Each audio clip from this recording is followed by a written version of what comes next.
Welcome to 7 news Telugu. నేను సుధా. బులెటిన్ల ముందుగా headlines. Yes Rayavaram మండలం దార్లపూడి సమీపంలో పోలవరం లెఫ్ట్ మెయిన్ కెనాయిల్ను పరిశీలించిన హోంమంత్రి వంగల్పూడి అనిత ఈ నెల 11వ తేదీన ముఖ్యమంత్రి చంద్రబాబు నాయుడు ఉమ్మడి విశాఖ జిల్లాలో పర్యటిస్తారు. ఎస్ రాయవరం మండలం దార్లపూడి సమీపంలో పోలవరం లెఫ్ట్ మెయిన్ కెనాయిల్ను సీఎం పరిశీలిస్తారు. పోలవరాన్ని పూర్తి చేసి రైతాంగాన్ని ఆదుకోవాలనేదే చంద్రబాబు కల.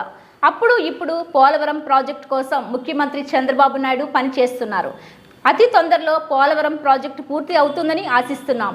11వ తేదీ ఉదయం విశాఖ ఎయిర్పోర్ట్ నుండి సీఎం హెలికాప్టర్లో దార్లపూడి చేరుకుంటారు. అనంతరం భోగాపురం ఎయిర్పోర్ట్ పనులను పరిశీలిస్తారు. భోగాపురం నుండి విశాఖపట్నం చేరుకొని విశాఖలో పలు కార్యక్రమాల్లో సీఎం చంద్రబాబు నాయుడు పాల్గొంటారు. పాయకరావుపేట నియోజకవర్గంలో ఎస్ రాయవరం మండలంలో ఉన్న దార్లపూడి విలేజ్ దగ్గర ఆక్వాడక్ట్ని విజిట్ చేయడానికి చంద్రబాబు నాయుడు గారు రాబోతున్నారు. ఇప్పుడే కలెక్టర్ గారు, ఎస్పీ గారు అందరం కలిపి ఆ ప్లేస్ను కూడా విజిట్ చేయడం జరిగింది.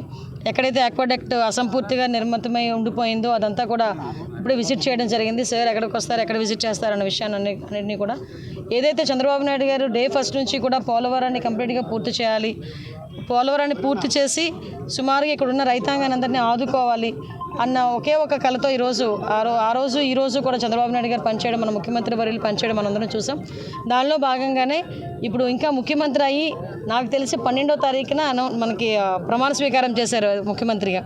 ఇంకా నెల రోజులు కాకముందే ఈరోజు చంద్రబాబు నాయుడు గారు పోలవరాన్ని విజిట్ చేయడం, అదేవిధంగా లెఫ్ట్ మెయిన్ కెనాల్ని ఇక్కడ విజిట్ చేయడం ఇవన్నీ చూస్తూ ఉంటే చంద్రబాబు నాయుడు గారి హయాంలో ఇప్పుడు ఈ పోలవరం కూడా అతి తొందరగా పూర్తి అవుతుందని మేము అందరం కూడా ఆశిస్తున్నాం.